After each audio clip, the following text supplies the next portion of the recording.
సువార్తని లోతుగా మనం అనుసరించాలి. ఒకసారి యేసు ప్రభు ఒక సముద్రం ఒడ్డుకు వెళ్ళాడు. అక్కడ కొంతమంది ఆ ఉదయకాలం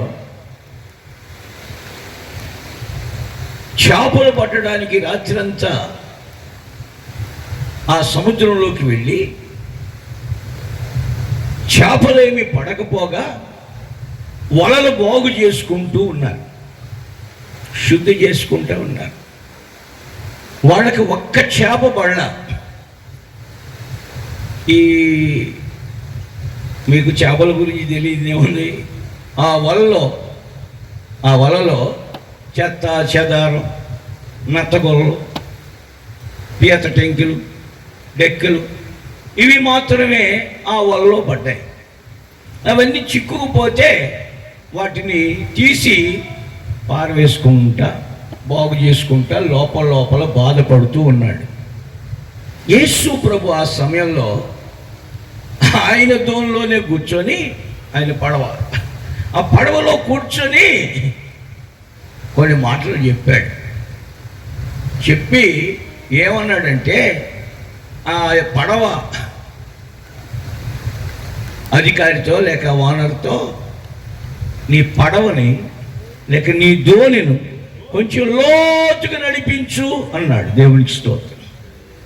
అసలే ఆయన ఏ పరిస్థితుల్లో ఉన్నాడు, రాత్రి అంతా నిద్ర లేదు, చేపలు లేవు, పైగా పీసు నాసు నత్తలు పొలలో వాళ్ళకి చిక్కుకున్నాయి. చికాగ్గా ఉన్నాడు. ఈయనేమంటాడు, కొంచెం లోపలికి బాని సార్లే ఊరుకోవయా, మాకు పని పాట లేదా లోపల పోవటానికి, ఈ రాత్రి ఎంతమంది లోపలికి వెళ్దామంటారు. ఇంకేం లోపల రానా, మీకులాగానే ఆయన కూడా. దేవుడికి స్తోత్రం. సరే, ఈయన ముఖం ఇంకా పయ్యంగా కిందంగా కొంచెం చూసి సరదాగా, ఈయనకి ఏమన్నా సరదాగా వచ్చాడేమో చూపిద్దామని కొంచెం పానిస్తే బాగా లోతుకు పోని అన్నాడు. Praise lord. లోతంటే 11 అవుతా, ఈరోజు 12 అవుతా. అమ్మో ఓరి నేను ఇదే లోతంటే, అది కాదు, సముద్రం లోపలికి పోనే. ఈయన మాటలో వ్యత్యాసం ఏదో ఉందే, కొంచెం ఏదో ఉత్సాహం వస్తుందే. సరే అని కొంచెం లోపలికి పండించాడు. లోతు పండించినాక సరదా తీరిపోయిందేమో అనుకుంటా. లేదు, ఇప్పుడు నీ వలవి అన్నాడు. Praise Lord. ఇలా చూసి పగలు చేపలు పడవు సారు, రాత్రులు పడతాయి. మేము చేపలు పట్టడంలో సీనియర్లు. నాకు తెలిసి కైకులూరులో చేపలు సీనియర్. చేప నైట్ తిరుగుతుంది, పగలు తిరగదు, తెల్లాడిపోయింది. అయినా నీ మాట సత్యం కనుక, అప్పటికి ఆయనకి తెలీదు సత్యం అని, నీ మాట చొప్పున నేను వల వేస్తానని వల వేశాడు. దేవునికి స్తోత్రం. లోతులోకి వెళ్ళి వల వేశాడు. విచిత్రమైన సంగతి ఏమిటంటే, వల రావట్ల, వల పిగిలిపోతుంది అని భయం వేస్తుంది. వలంక ఏమని చెప్పిన ఆయనంక ఈ రోజుతో చేపలు పడకపోగా, నిద్ర లేకపోగా, చేతులు రెక్కలన్నీ ఏచి తీసి నెప్పులు రాగా వల కూడా పోయేటట్టుందిరా బాబు అని ఆయన వైపు ఈయన వైపు చూస్తుంటే యేసు ప్రభు ఒక సైగ చేసినట్టున్నాడు. లాగా చెగిపోతే లాగా, నీ ఆయన మాట చొప్పున లాగితే ఆ వలలో ఒక్కొక్క చేప అలాగ పైకొచ్చి ఆ దోణిలో ఉండి వల వేసిన వ్యక్తిని చూస్తాడు. ఈయన చేపలను చూస్తున్నాడు. ఆ స్వచ్ఛపడినటువంటి కళ్ళు నిద్ర లేకపోతే స్వచ్ఛపడవు. ఆ లోకపోయిన కళ్ళల్లో ఆనందం పెళ్ళుబికింది. దేవునికి స్తోత్రం. ఆ చేపలు విస్తారంగా పట్టాయట. లోతులోకి వెళితే, ఆయన మాట ప్రకారంగా వెళితే విస్తారమైన చేపలు. ఇది సమయమైనా సమయం కాకపోయినా, అది రాత్రి అయినా పగలైనా, ఆయన మాట ప్రకారం, ఆయన వాక్యం ప్రకారం దోణి నడిపాడు. అలసిపోయిన, విసుగు చెందక లోతులోకి నడిపాడు. దేవునికి స్తోత్రం. విస్తారమైన చేపలు ఇక చూస్తున్నాడు. నీతో చెప్పుచున్న వ్యక్తి ఎవరంటే అద్భుతాలు చేసేవాడు. దేవునికి స్తోత్రం. దేవునికి అసాధ్యమైనది ఉన్నదా? యేసుని విశ్వసించి మహిమలు చూడు. దేవునికి అసాధ్యమైనది ఉన్నదా? యేసుని విశ్వసించి మహిమలు చూడు. సమస్తని కార్యములను సఫలపరచును. జయ వీరుడేసు ముందు వెళ్ళుచున్నాడు. సమస్తని కార్యములను సఫలపరచును. జయ వీరుడేసు ముందు వెళ్ళుచున్నాడు. పాట పాడాలని కాదు కానీ జయవీరుడు అనే పదం కోసం పాడిన. దేవునికి స్తోత్రం. సత్యమేవా అందరూ చెప్పండి. సత్యము నిన్ను స్వతంత్రుడుగా చేస్తుంది, జయవీరుడుగా చేస్తుంది. ఆ సత్యం రాత్రి మీకు చెప్పాను. నేనే సత్యం అన్నాడు దేవుని స్తోత్రం. ఆ సత్యమైన యేసు మాట ప్రకారం చేపలు పడని సమయంలో చేపలు పడ్డాయి. హల్లెలూయా.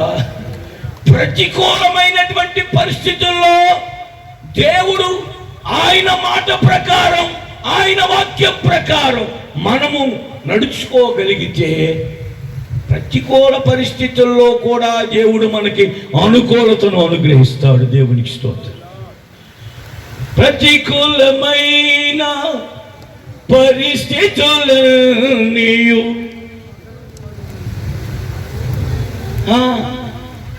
ఏంటి ఇప్పుడు చేపలు పడ్డా ఏంటి ఏసయ్యా? నా లెక్క ప్రకారం పడకూడదు. నీ లెక్క ప్రకారం పడవు, నా లెక్క ప్రకారం పడవు. దేవునికి స్తోత్రం. నీ లెక్క వేరు, నా లెక్క వేరు. అందుకే బైబిల్లో రాస్తుంది, నీ స్వబుద్ధిని ఆధారం చేసుకొనక. మనకు అనిపిస్తుంది నేను బాగా జ్ఞానవంతుణ్ణి, మన జ్ఞానమే మనం ఎడగొడుతుంది, చెరిపేస్తుంది. నేను జ్ఞానిని కదా అని మనం అనుకొనకూడదట. హల్లెలూయా. యెహోవా యందు భయభక్తులు కలిగి అప్పుడు నీ దేహమునకు ఆరోగ్యమును, నీ ఎముకలకు సత్తువయు కలుగుతుంది. నిన్ను దేవుడు బలపరుస్తాడు.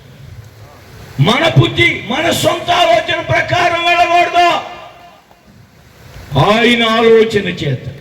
బైబిల్లో ఒక మాట ఉంది ఏంటంటే,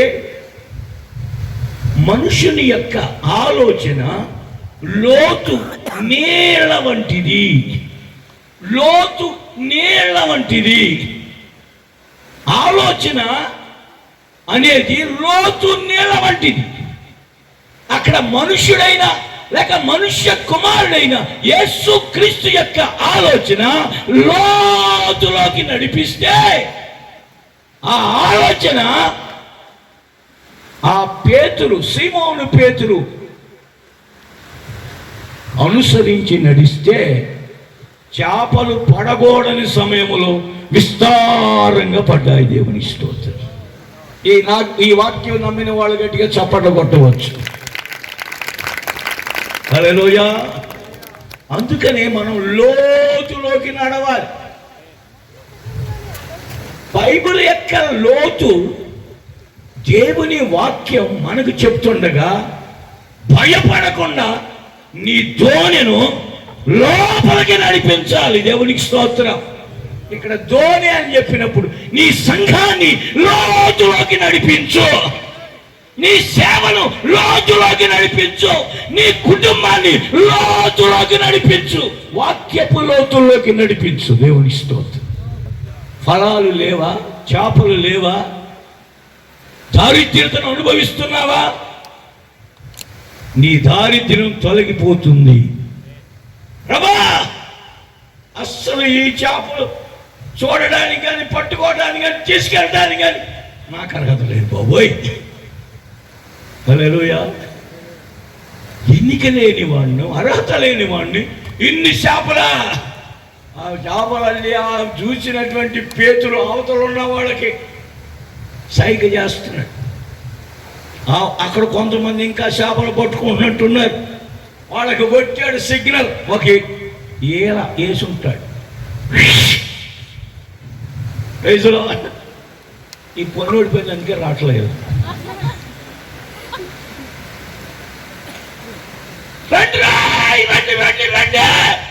ఏమైందిరా? ఏమైంది? మరి రండిరా పిచ్చమగల రండి. ఏమైందిరా? ఏమైంది నీకు? ఈ లోపలున్న ఆనందం అలా ఉన్నాయి. దేవునికి స్తోత్రం. మరి వాడు ఏంటో ఊపేసుకున్నాడు రా. ఎలా పనున్నారు వాడు దోచుకుంటూ వచ్చారు. దేవునికి స్తోత్రం. వచ్చి సహాయం చేస్తే బా గొప్ప చేపలు. దేవునికి స్తోత్రం. ఈ రాత్రి గొప్ప ఆశీర్వాదం మనం పొంది వెళ్ళాలి. అపజయాన్ని జయంగా మార్చుకోవాలి. లోతులోకి వెళ్ళాలి. ఎంతమందికి లోతులోకి వెళ్ళటం ఇష్టం? కొంతమంది ఒట్టు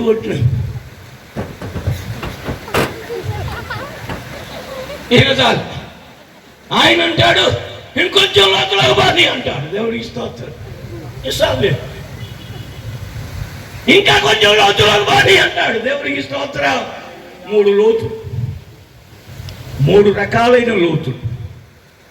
ఒక లోతేమో చీలమండల లోతు, మరొక లోతేమో మోకాళ్ళ లోతు, మరొక లోతేమో మొలల లోతు. లోతైన సత్య సువార్త పండుగల్లో మనం గ్రహించాల్సింది 3 లోతులు. దాన్ని ఇక ఆ తర్వాత ఏదడం, లోతుకి అందడం, ఏదవలసిన అనుభవం. చీలమండల వరకు లోతు అందుతుంది, మోకాళ్ళ వరకు లోతు అందుతుంది, మొలల వరకు కూడా లోతు అందుతుంది. ఇక ఆ తరువాత 1000 మూరలు కొలిస్తే లోతు అందట్లా. ఇక ఏదాలి. దేవునికి స్తోత్రం. హల్లెలూయా. మొదటి లోతు, మొదటి అనుభవం 30 అంతలు, రెండవ అనుభవం 60 అంతలు, మూడవ అనుభవం 100 అంతలు. ఒకటి వాక్యమనే సత్యములో 30 నడిస్తే చీలమండలం, వాక్యమనే సత్యములో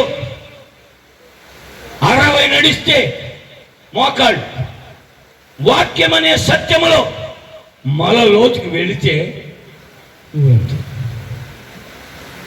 ఎంతవరకు వెళ్తే బాగుంటుందంటారు?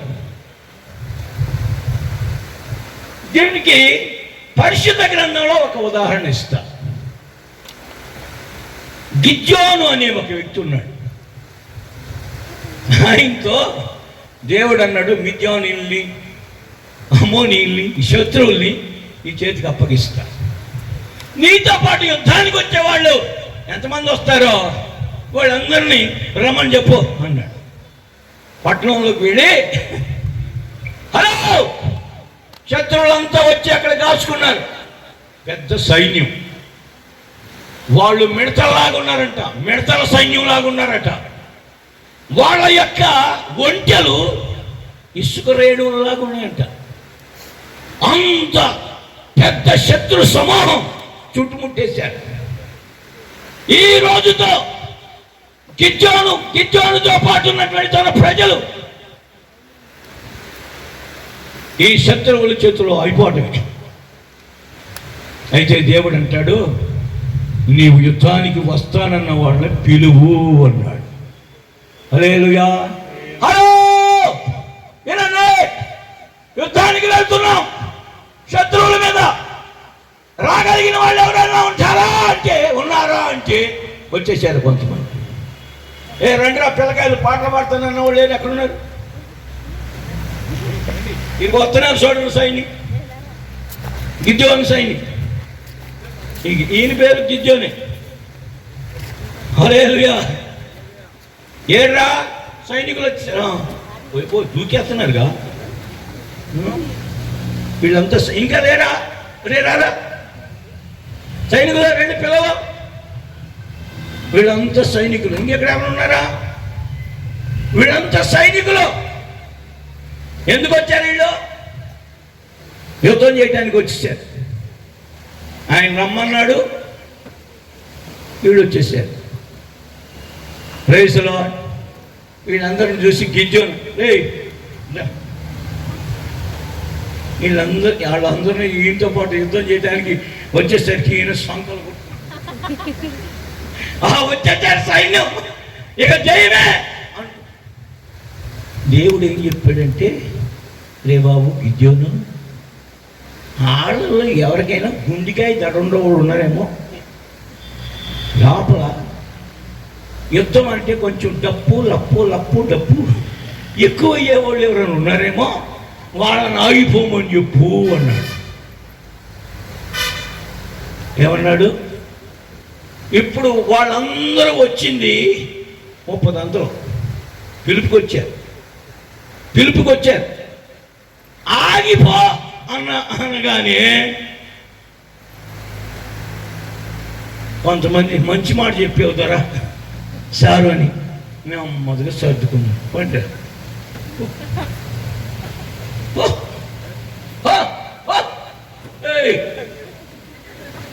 పోయారు. ఈ పిరికోళ్ళంతా పరలోక రాజ్యానికి వెళ్ళలేరు. మొట్టమొదట నరకానికి వెళ్ళేది ఎవరో? వ్యభిచారులు కాదు, దొంగోళ్ళు కాదు, నరహంతకులు కాదు. మొట్టమొదట నరకంలోకి వెళ్ళేవాళ్ళు పిరికోళ్ళు. Praise the lord. బైబిల్ చెప్తుంది, నేనంటలా పిరికి వారును అని. ఆ తర్వాత ఒక లిస్ట్ ఇచ్చాడు. మొదట మాత్రం వీళ్ళే. ఈ లోకములో సత్యవాక్యాన్ని చేత్తో పట్టుకుంటే, గట్టిగా పట్టుకుంటే పిరికితనం ఉండదు. దేవునికి స్తోత్రం. ఎన్ని శోధనలు, ఎన్ని ప్రతికూలతలు, ఎన్ని వ్యతిరేకతలు వచ్చినా, ఎన్ని రోగాలు వచ్చినా, ఎన్ని ఆర్థిక సమస్యలు వచ్చినా, ఎన్ని నిందలు వచ్చినా, ఎన్ని అవమానాలు వచ్చినా, దేవుని వాక్యాన్ని, సత్యవాక్యాన్ని మనం పట్టుకోగలిగితే సత్యము జయిస్తుంది. దేవునికి స్తోత్రం. హల్లెలూయా. చెప్పాలి గట్టిగా. సత్యము విజయాన్ని ఇస్తుంది. శోధనలు ఎన్ని వచ్చినా, నిందలెన్నో ఎదురైనా, శోధనలు ఎన్ని వచ్చినా, నిందలెన్నో ఎదురైనా, యేసయ్య తోడుండగా, యేసయ్య తోడుండగా, భయమేలా యేసయ్య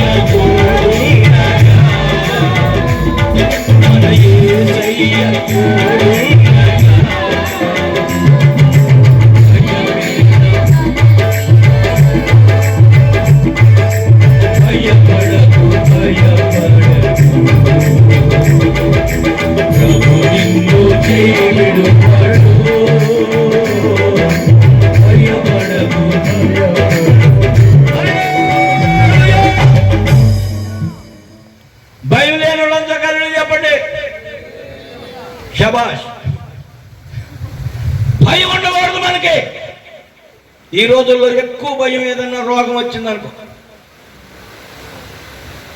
అమ్మో ఇప్పుడు ఇంకోటి భయం వస్తుంది, మళ్ళీ వస్తుంది అంటామా. కరుణమ్మ గారు, కరోనా మళ్ళీ వస్తుందంట, భయం లేదు అని చెప్పగలగాలి. దేవునికి స్తోత్రం. చెప్తామా? నాకు కరోనా వచ్చినా భయం లేదని పోయినసారి నేను గవర్నమెంట్ వాళ్ళు ఇచ్చిన టీకా, అదే ఇంజక్షన్, నేను వేసుకోలేదన్న వాళ్ళు చెయ్యక్క. 1 2 మర్చిపోయి ఉంటారు. హల్లెలూయా. ఇప్పుడు నాకు ఏ రోగం వచ్చినా వేసుకోనన్నవాళ్ళు. బా, మీ సంగతి ఏంటి? దిగిపోయారు ఆ గుంపు. అమ్మో బెల్లేసుకోవద్దా, అమ్మో సూదేసుకోవద్దా, అమ్మో సెలైన్ ఎక్కించుకోవద్దా.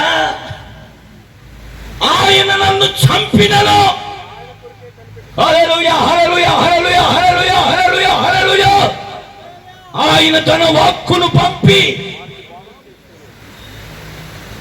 సత్యంలో ఏముంది? జయముంది. దేవుని స్తోత్రం.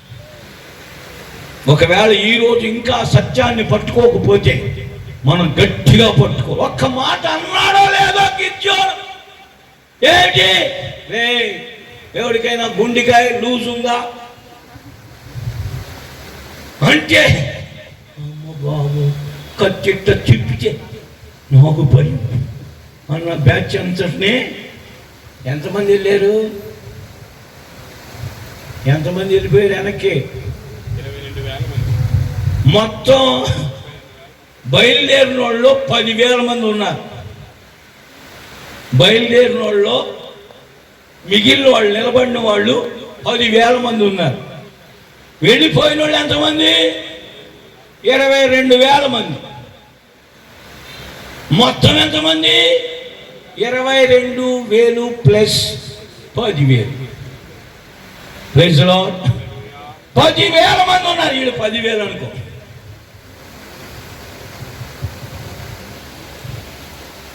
మళ్ళా దేవుడు అన్నాడు, సత్యవాక్యం ఏమనిందంటే, వీళ్ళందరినీ కొంచెం కొండ ఎక్కిస్తా. ఏమెక్కిస్తా? కొండ ఎక్కడం ఈజీనా? కష్టం.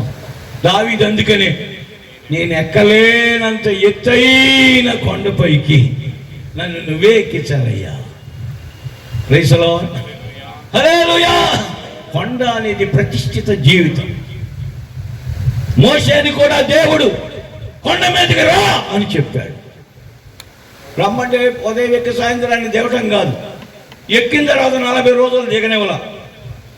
40 రోజులు ఆయనకి కానానయ్యే, పీనానయ్యే, సోజానానయ్యే. దేవునికి స్తోత్రం. తిండి లేదు, నీళ్లు లేవు, నిద్ర లేదు. 40 రోజులు నేను ఎక్కలేను బాబు అనలేదు. దేవునికి స్తోత్రం. ఎక్కిన తర్వాతనే దేవుడు ఆయన చేతికి పరలోకము యొక్క ప్యాటర్న్ ఇచ్చాడు. దేవునికి స్తోత్రం. పరలోకము యొక్క నమూనా. ఇందాక పాస్టర్ గారు ఒక మాట అన్నాడు, ఏంటి తెలుసా? City new Jerusalem. ఈ చాట్లో చూస్తే ఇదిగోండి, ఇది న్యూ జెరూసలేం. దీని పైన ఉన్నది జాయాన్, మౌంట్ జాయాన్, సియోను. గిద్యోనుతో దేవుడేవి చెప్తున్నాడు? వీళ్ళందరినీ కొండెక్కించు. Praise the lord. కొండ ఎక్కారట. ఎక్కారా? ఎక్కి దిగే తర్వాత వాళ్ళతో చెప్పాడు. ఏమని? ఆ పక్కనే కింద నీళ్లు పెట్టి, నీళ్ళంటే ఒక కాలువలాగానో నదిలాగానో నీళ్లు ఉన్నాయి. వీళ్ళు ఎక్కి అలా కొంచెం డౌన్లోకి దిగి ఇంక యుద్ధానికి వెళ్ళాలా. అమ్మయ్య, కొండ ఎక్కి దిగేసరికి అయిపోయింది రా బాబు. నీళ్లు దొరకగానే కనపడగానే పోసేయండి, ట్యాంక్ ఫుల్. ఇది కదలట్లా, లోడ్ ఎక్కువే. ఇప్పుడు యుద్ధానికి వెళ్ళమంటే అరే బాబు నేను రావాలి, అన్నం తిన్నవాడిని బయలుదేరంటే కాసేపు పడుకున్నాను వస్తాను ఉంటాడా, రెడీ అయిపోతాడు. ఫుల్గా ఎప్పుడైనా పట్టించారా మీరు? నాకు తెలిసి సేవకు ఫుల్గా పట్టిరు. ఫుల్గా పట్టించారా? పట్టిస్తే ఇక మనం వెళ్ళాం. నేను కొంచెం లిమిట్లోనే తింటా, కొంచెం ఖాళీ ఉంచుతావు. పాస్ట్ గారు చెప్పాడు, ఒరేయ్ ఎంత తిన్నా మేకలాగా ఇంకా 7 ఆకులు ఖాళీ ఉంచుకోవాలి అని చెప్పాడు.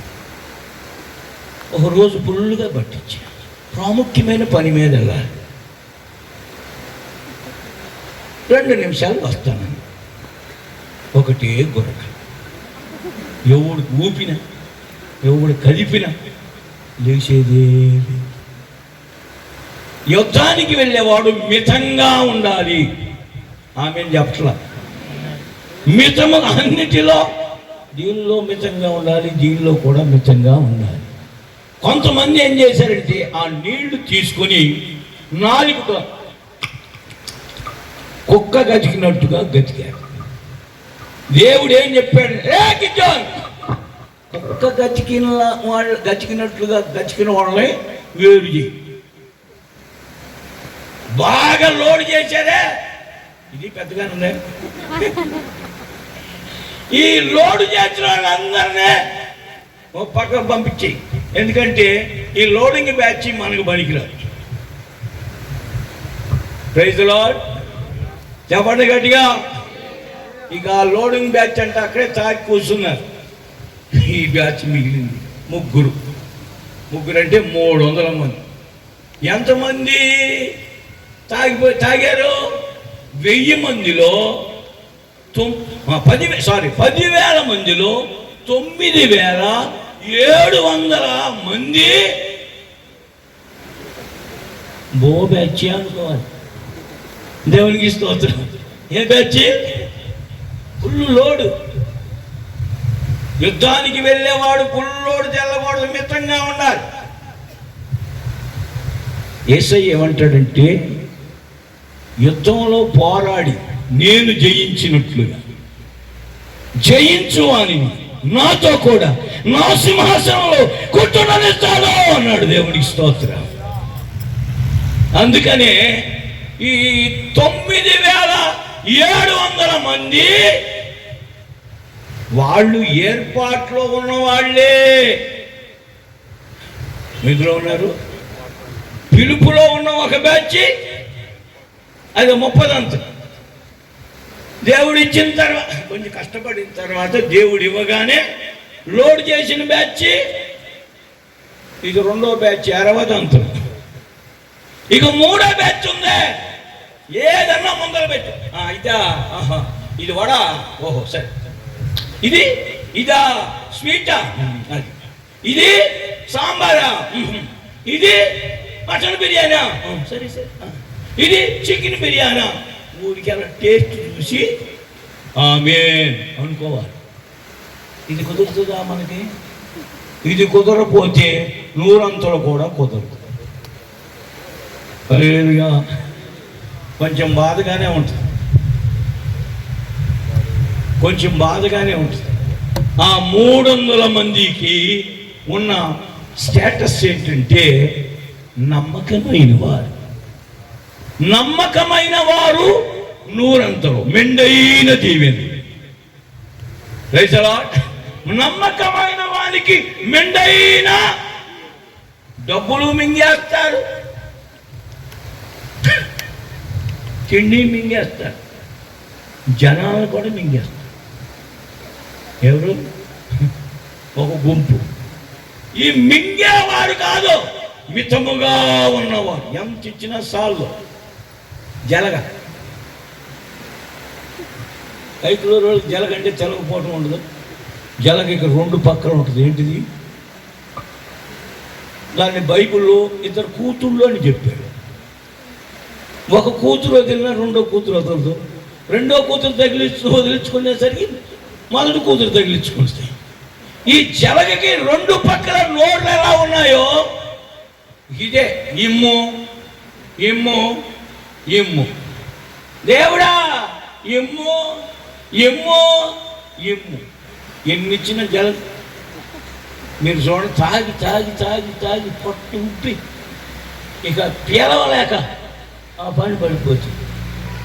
దాని మీద పొట్ట మీద కాలేయకుండానే బ్లడ్ కారిపోతుంది.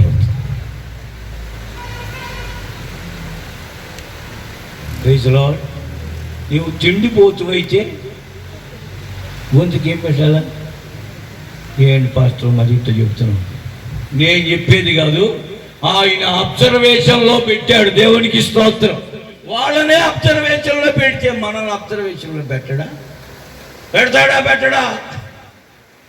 అందుకేనంట మన ముందు పెట్టి ఏమన్నా ఉంటే అంతే. పట్టించావా, ఫుల్ లోడ్ చేసావా, యుద్ధానికి పనికిరావు. యుద్ధులాగుంటాం. తెలుగు సామెత, యుద్ధులాగున్నాడు కానీ యుద్ధానికి పనికిరాడంట. దావీదు యొక్క అన్నలో యుద్ధుల్లాగున్నాడు. వాళ్ళు ఒకవాడు తింటమే కానీ అమ్మో గొలియాత, అమ్మో గొలియాత తినటానికేమో ముందుకి, గొలియాతను చూస్తేనేమో వాళ్ళు పాపం యుద్ధం చేసి కష్టపడి పోరాడుతున్నారని వాళ్ళ డాడీ రొట్టెలు, మాంసం, పప్పలు ఇంకేమేమి పెట్టాడో పాపం. తీసుకెళ్ళరా చిన్నడా అంటే మొయ్యలేక తీసుకొచ్చాడు. ఈ లోపాడు అక్కడి నుంచి రాయ్ దమ్ముంటే రండిరా ఇస్రాయేల్ రాయ్ అంటున్నాడు. ఆ మాటలు దావీదున్నాడు. వీడవడరా? జీవము కలిగిన దేవుని యొక్క సైన్యములను తిరస్కరించడానికి ఈ సున్నత లేని ఫిలిస్తీన్కే ఎన్ని గుండెల రైడ్కే, ఎంత ధైర్యం అని ఆ పక్కన ఉన్నాడు. ఈ చేసేస్తే ఏమిస్తారన్నా? హల్లెలూయా. ఒరే రాజు సైతం కింద ఉన్నాడు రా, స్టేజీ కింద. రాజు వెనకాల దావీదు అన్నలు కూడా ఉన్నారా, మొత్తం స్టేజీ కింద ఉన్నారు. ప్రైజ్లో మరి ఏం చేయమని ఈ లోపు ఎవడు వెళ్ళి రాజుకి చెప్పాడు, రాజా ఏంట్రా ఎవడు ఏమైంది వచ్చే చెడ గొలియాతు దగ్గరికి? ఏంటి? కాదు గొలియాతును చంపడానికి దావీదు అంట ఆడి పేరు ఉన్నాడు, ఆడు వేస్తాను అంటున్నాడు. తీసుకురండి. ఇప్పుడు వేసేవాడే కావాలి. దావీదు దగ్గరికి వెళ్తే ఏంట్రా మాట్లాడింది పిల్లకాయ, ఏమైందిరా అంటే వేసేస్తా. వాడిని నువ్వెక్కడేస్తావురా? మాకే తడిసిపోతున్నా మొత్తం. వాడిని నువ్వెక్కడేస్తావు? ఇదిగో మహారాజా, ఆడంటున్న మాటలు చూస్తే రేగిపోతుంది నాకు. రేగులు మేం చేస్తావు? మేమేం చేసి కింద ఉంటే దేవునికి స్తోత్రం. నేనే చెప్తా. అయితే రే నా యుద్ధ కవచాలు అవన్నీ ఉన్నాయిగా, తెచ్చిడికేయండి రా. దేవునికి స్తోత్రం. ఇవన్నిటికి తగిలిస్తే ఇందులో మునిగిపోయి, మహారాజా ఎట్లయితే మనోళ్ళగా అవన్నీ వాడుకలేదంట. మరి ఏం చేయమంటావురా? మరి అన్ని ఎట్లా పడతావురా?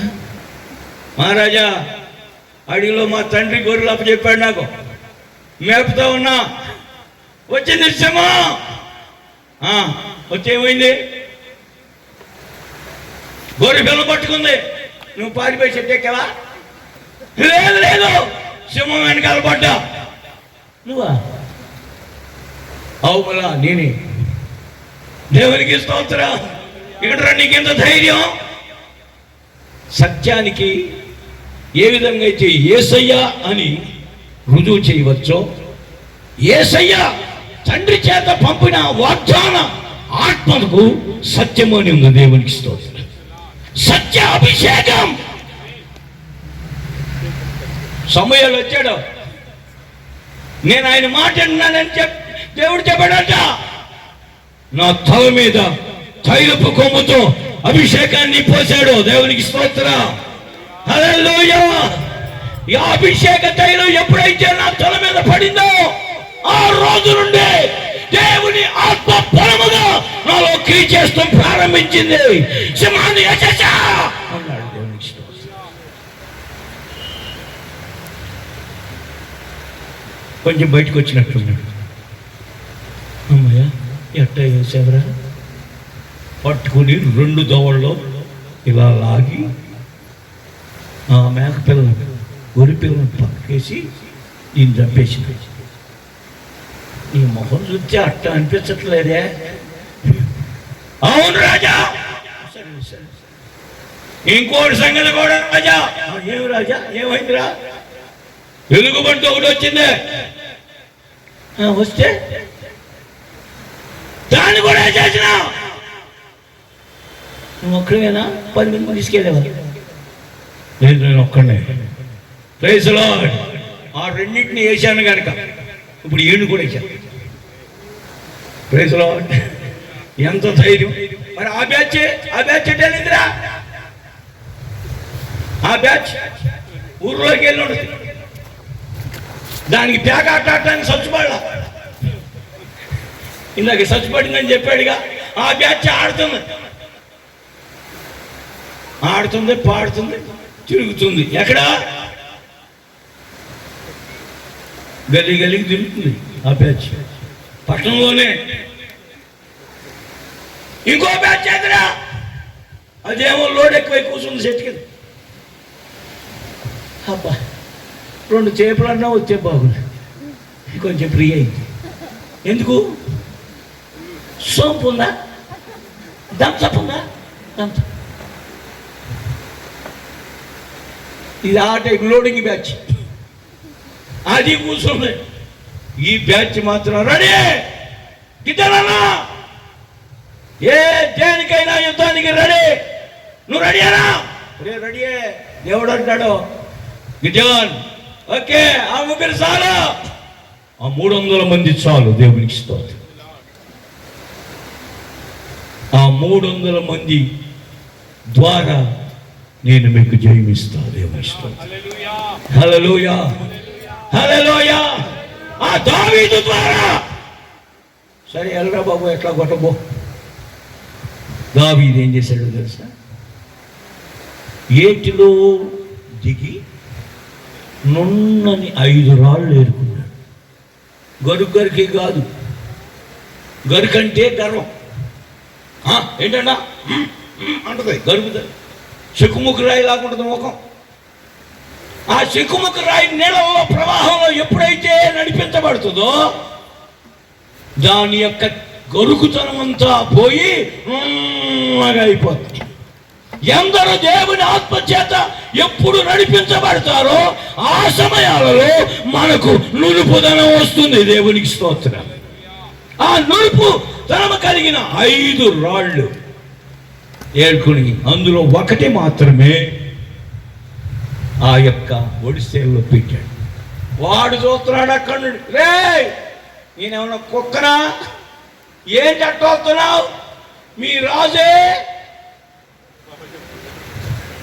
మీ రాజుతో ఉన్న సైనికులే, నువ్వేంట్రా అలా వస్తున్నావు అంటే, సైన్యములకు అధిపత్యకు యెహోవా పక్షాన వస్తున్నా, ఆయనదే యుద్ధం. హల్లెలూయా. చూసుకోరా అన్నాడు. తిప్పి వదిలేడు. వాడు ఫుల్ టాప్ టు బాటం ఏంటి? కవచం. ఇక్కడ పెట్టుకున్నాడంట కొంచెం కాడి. ఆ రాయి కోసమే. దేవునికి స్తోత్రం. ఆ రాయి వెళ్ళి తగలడా బోర్లగా పడిపోయి ఈ దావీదు వాడి మీదకి ఎక్కాడు. 6 మూరల జానుడు. 5 మూర పీటలు కాదు, అడుగులు కాదు. మూర అంటే ఇది. 6 మూరల జానుడు బోర్లగా పడిపోయాడు. వాడి మీదకి ఎక్కి వాని వరలో ఉన్న కత్తి తీసి వాని తలను తెగనరికి వాని తలకాయి వాని కత్తి తీసుకొని వచ్చేసాడు. దేవునికి స్తోత్రం. జయమా అపజయమా గట్టిగా చెప్ప. ఈ కుర్చీలో వాళ్ళందరూ నిద్రపోతున్నట్టున్నారు. మెలుగుకున్న వాళ్ళంతా కలిసి చెప్పండి. మీరు హల్లెలూయా చెప్పకపోతే నేను ఆపను. అది ఇప్పుడు ఆపుతా. Praise the lord. ఆయన ఆపుతానంటే హల్లెలూయా చెప్పాడు. Praise the Lord. మీరందరూ కలిసి ఒక గట్టిగా హల్లెలూయా చెప్పండి. హల్లెలూయా. దావీదుకి జయం పాటలు మొదలైంది. దేవునికి స్తోత్రం. అభిషేకం అనేది మన జీవితంలో లోతైన అనుభవాలలోకి వెళ్ళాలి. అభిషేకం మీద అభిషేకం పొందాలి. మన ఈ శరీర బలముతో మనం శత్రువుని జయించడం సాధ్యం కాదు. ఆత్మబలము చేత మనము నడిపించబడాలి. నా ప్రియమైన దేవుని బిడ్డలారా, వీళ్ళతో చెప్తాడు, వీళ్ళకి ఒక కొండ, ఈ 300 మందికి ఒక దివిటి, ఒక బోర. దివిటి కుండ లోపల పెట్టుకోవాలి. ఈ కుండ లోపల 300 మంది, లోపల దివిటి ఉండాలి. దీపం. ఈ కుండేమో మట్టి శరీరం అయితే దీని లోపల ఉన్నదేమో దేవుని అభిషేకం. దేవుని స్తోత్రం. దాన్ని ఎక్కడ పగలగొట్టాలా నేను చెప్తా. ఆత్మ చేత ఈ కుండనే శరీర అవయవాల్ని పగలగొడితే దేవునికి స్తోత్రం. పౌలది అంటాడు, దినము దీనిని ఏం చేస్తున్నాను, కొడుతున్నాను. నీలో అగ్ని అభిషేకం రిలీజ్ అవుతుంది. దేవుని స్తోత్రం. రేయ్, కొండ పగలటమే ఆలస్యం. నోట్లో బోరు ఉండాలా, బోరు ఉండాలా. కొండ అవతల పగిలిపోతే డ్యూటీ ఉండాలా. కత్తి ఏమవసరంలా, బోరా డ్యూటీ. అభిషేకం, దేవుని సువార్త. బోర అభిషేకం, దేవుని సువార్త, బోర. ఈ 2 చాలు 300 మందికి. చుట్టుముట్టేశారు. విద్యార్థులందరూ బాగా తిని పడుకున్నారు. వాళ్ళు నిద్రలో ఉంటే వీళ్ళు చుట్టూ 3 భాగాలని కవర్ చేసి కొండల పగలగొట్టి కేకలేయటం మొదలెట్టి, నిద్రలో ఉన్నవాళ్ళు కళ్ళు నలుపుకొని చూస్తే డ్యూటీలు గిజ్జానికి జయం అంటే నీకు అయిపోయిందిరా మన పని అని పరుగెత్తా ఉంటే కత్తి ఎదురుగుండా. వీళ్ళ దగ్గర లేవు కత్తులు, ఆడ కత్తులు, అక్కడ ఉన్న వాళ్ళ కత్తులు ఆళ్ళకే పొడుచుకొని సైన్యమంతా చనిపోయారు. గిజ్జోనికి జయం అనుగ్రహించబడి దేవునికి స్తోత్రం. మొదటి లోతు పిలుపు, 2వ లోతు ఏర్పాటు, 3వ లోతు నమ్మకత్వం. ప్రార్థనలో నమ్మకత్వం, పరిశుద్ధతలో నమ్మకత్వం, విశ్వాసంలో నమ్మకత్వం, ప్రేమలో నమ్మకత్వం, ధనములో నమ్మకత్వం. దేవునికి స్తోత్రం. చూపులో నమ్మకత్వం, నడకలో నమ్మకత్వం. నూరంతల అనుభవం. దేవుని స్తోత్రం. ఈ నమ్మకత్వాన్ని ఇంగ్లీష్లో ఫెయిత్. విశ్వాసము లేకుండా దేవునికి ఇష్టడై ఉండుట అసాధ్యం. ఆయనకి ఇష్టమైన వారిని ఆయన వారు అని యేసయ్య తీసుకుని వెళ్ళడానికి త్వరగా రాబోతున్నాడు. దేవుని స్తోత్రం. పిలిచాడు, నిజమే. పిలుపుతో 100 రాదు, పిలుపుతో 30 వస్తుంది. ఏర్పరిచాడు, నిజమే. ఏర్పాటు ద్వారా 60 వస్తుంది. నమ్మకత్వం కలిగి ఉంటే 100 వస్తుంది. జయం ఎన్నంతలు కావాలి? హలో, వింటున్నారా? జయం ఎన్నంతలు కావాలి? ఈ లోతైన సత్య సువార్త. Praise the lord. దావీదుకి మొదటి అభిషేకం ద్వారా దొరికింది ఏమిటో తెలుసా? సింహాన్ని, ఎలుగుబంటిని, గొల్లియాతుని, నాలుగోడు ఇంకోడు ఉన్నాడు, సౌలుని సహించాడు. మనల్ని ఎవరైనా తిడితే, మన మీద ఎవరైనా చెడ్డ మాటలు చెప్తే ఓపిక ఉంటుందా మనకి? మాట్లాడలేంటి? అబద్ధముగా చెడ్డ మాటలెల్లా పలుకున్నప్పుడు మీరు ధన్యులు, దేవునికి స్తోత్రం. అంటే ఎలా ఉంటుంది? నన్ను ఒక పోలీస్ స్టేషన్ లాగాడు. ఆయన ఫోన్ చేశాడు, మీరు దేవుని సేవకులా? మీకంటే మేమేనాయమన్నాడు. నరంలో పొంగింది రక్తం. నేను దైవ సేవకుడు, రండి మీతో మాట్లాడాలి. వెళ్ళాను. 57 సంవత్సరాల్లో ఇదే ఫస్ట్ టైం పోలీస్ స్టేషన్లో అడుగుపెట్టింది.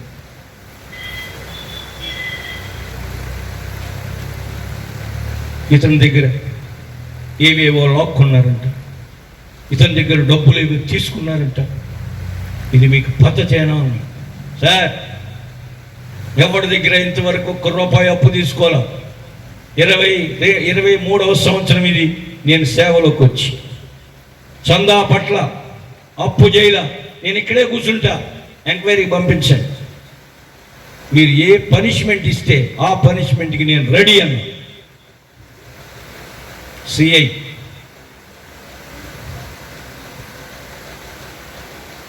పంపించండి, నేను మీ దగ్గర కూర్చుంటా.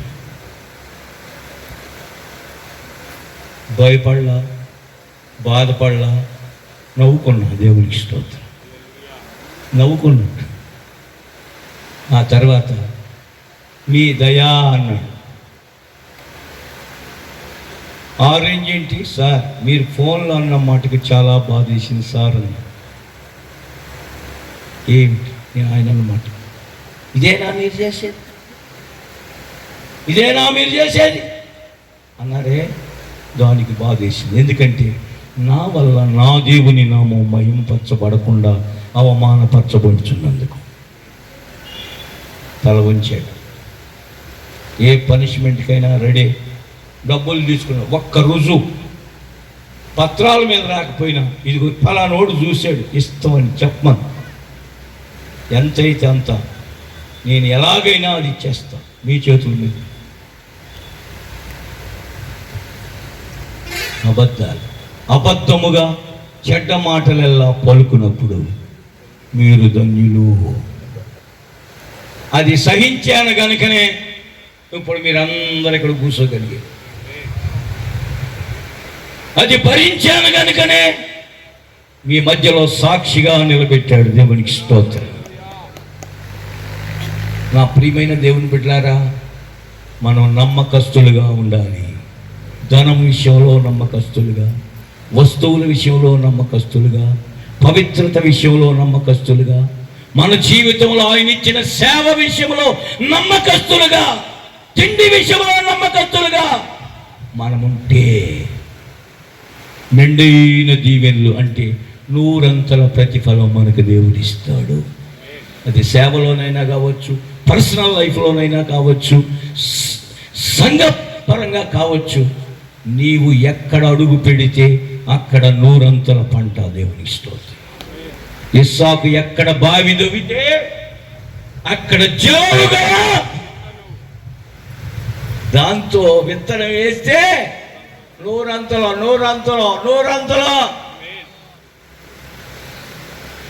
అబ్రహాముకి ఇస్సాకు ఒక్కడే కొడుక, ఇంకా ఉన్నారా కొడుకులు?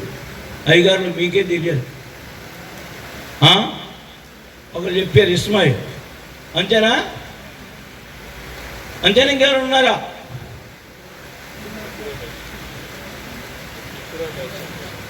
కెతురా బెచ్చా, ఆయన పేరేంటి? దేవునికి స్తోత్రం. శారాకు పుట్టినోడేమో ఇస్సాకు, హాగరుకు పుట్టినోడేమో ఇస్మాయిల్, కెతూరాకు పుట్టినాడేమో జిమ్రా. దేవుడు ఏం చేశాడో తెలుసా? ఇస్సాకు వలననిది నీ సంతానంగా చేస్తా. మరి వీళ్ళు అబ్రాహాము పుట్టలేదా? అబ్రహాము ద్వారా హాగరుకి ఇస్మాయిల్ యొక్క సంతానం, రైట్? కెతూరా ద్వారా జిమ్రాన్ యొక్క సంతానం, జిమ్రాన్ యొక్క సంతతి. శారమ్మ గారి ద్వారా ఇస్సాకు వలన సంతానం. ఈ ఇస్సాకు నూరంతలో. Praise lord. బైబిల్ ఏం చెప్తుందంటే అబ్రహాము హాగరుకు పుట్టిన ఇస్మాయేలు యొక్క సంతతికి, కెతూరాకు పుట్టిన జిమ్రానుకు పుట్టినటువంటి వాళ్ళకి బహుమానాలు ఇచ్చి వారిని దూర దేశం పంపించేశాడు. పండ్రా, బహుమానాలు తీసుకొని పండారే ఇస్మాయిలా. డాడీ ఏం కావాలి నీకు? కారు కావాలి డాడీ, తీసుకో. నీకేం కావాలో చెప్పరాను? పొలం కావాలండి. మరా తీసుకో. నీకేం కావాలా? డబ్బు కావాలి. వాళ్ళకి ఏ బహుమానాలు అడిగించాడు, ఇచ్చేసాడు. ఇక వాళ్ళు చూసుకుని ముడుచుకుంటా అనుకుంటా పరుగో పరుగు. అరే ఇస్సాకు, నీకేం కావాలా? డాడీ నువ్వే నాకు కావాలి. Praise Lord. అరే నేనే నీకు కావాలంటే నేను చెప్పినట్టు తినాలా? వింటాను డాడీ.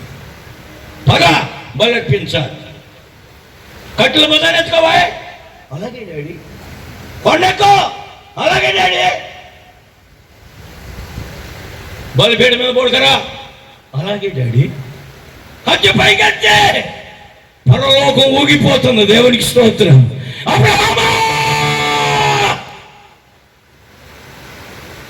స్టాప్.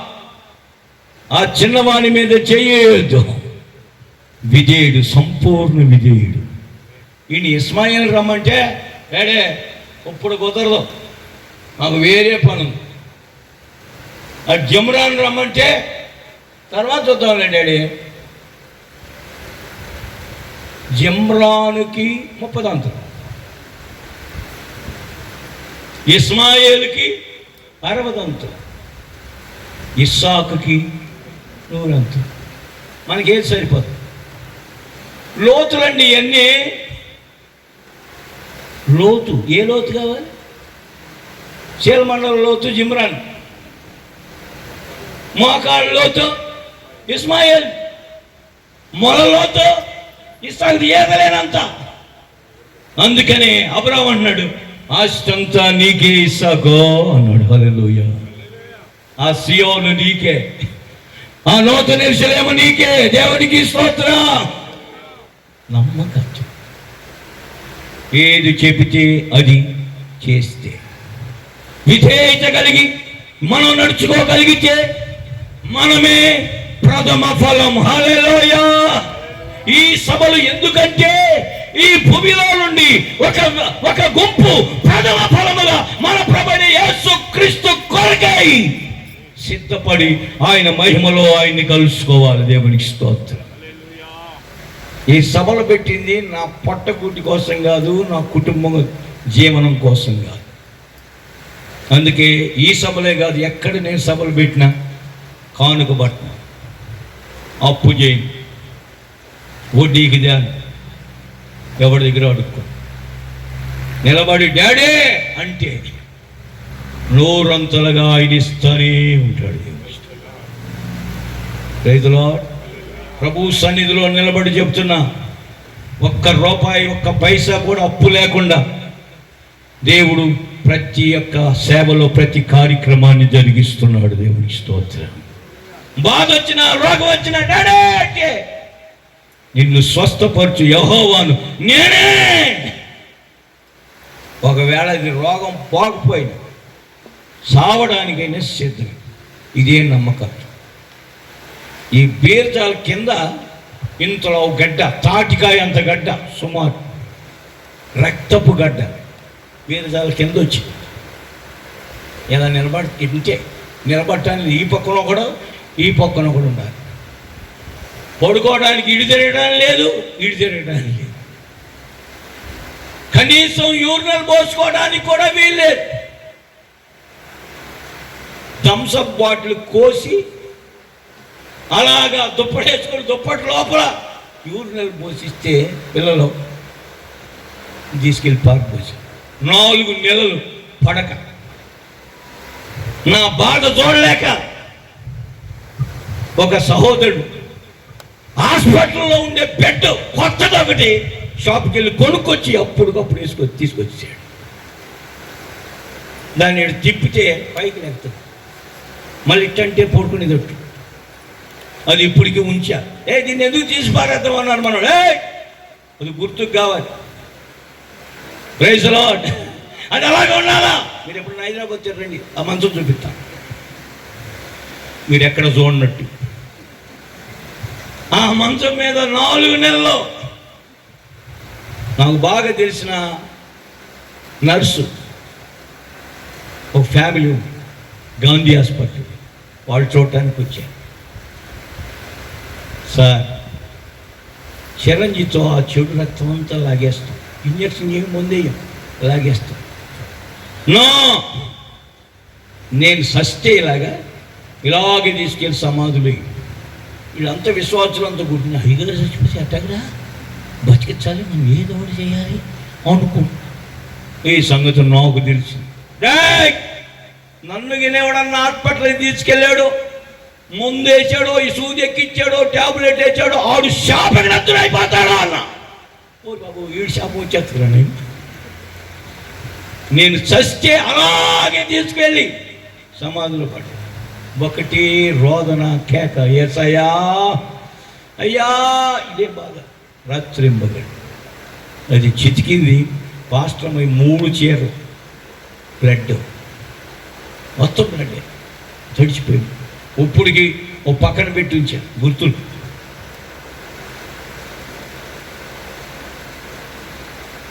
నమ్మకంగా నీవే నన్ను స్వస్థపరచాలి, నీ వాక్కు నన్ను బాగు చేయాలి. నీ ఆజ్ఞల్ని అనుసరించి నడిచినప్పుడు నిన్ను స్వస్థపరచు యెహోవాను నేనే అన్నావుగా. నేను నీ ఆజ్ఞను అనుసరిస్తున్నాను. నన్ను స్వస్థపరిస్తే స్వస్థపరచు, లేదా తీసుకో. ప్రభు మర్రాలేపు వెళ్ళిపోయింది మొత్తం అన్నీ అక్కడే. ఇప్పుడు కొంతమంది చూసి, అయ్యా మీరు బాగా తగ్గారు, బాగా తగ్గడం కాదు, సచ్చి మళ్ళీ లేచి వచ్చారు. దేవుడికి స్తోత్రం. 4 నెలల తర్వాత లేచి తప్పడానికి లేస్తే మా వాళ్ళంతా చప్పట్లు కొట్టి లేచాడు. అలాగే కుర్చీలో కూర్చోబెట్టి 4 మోసుకెళ్తే మందిరంలో బల్లారాధన ఇచ్చేవాడు. అలా కూర్చుని నా దగ్గరికి వస్తే ఆ రొట్టె చేతిలో పెట్టి ఆ ద్రాక్షరసం దాగిచ్చేవాడు. నేను ఎందుకు చెప్తున్నానంటే, లోతైన సత్య సువార్త మాకు తెలిసిలే. ఈ లోతు అన్నవాళ్ళు చెప్ప, నీకు తెలిస్తే నేను ఎందుకు లోతైన సత్యమని పెట్టాలి? ఇది కథ కాదు, జీవిత అనుభవం. దేవునికి స్తోత్రం. ఎవరు ఈ గీతమున్ పాడేదారు, ఎవరికి సాధ్యమిది? శ్రీయుల్లాదుల గీతమిది. ఎవరు ఈ గీతమున్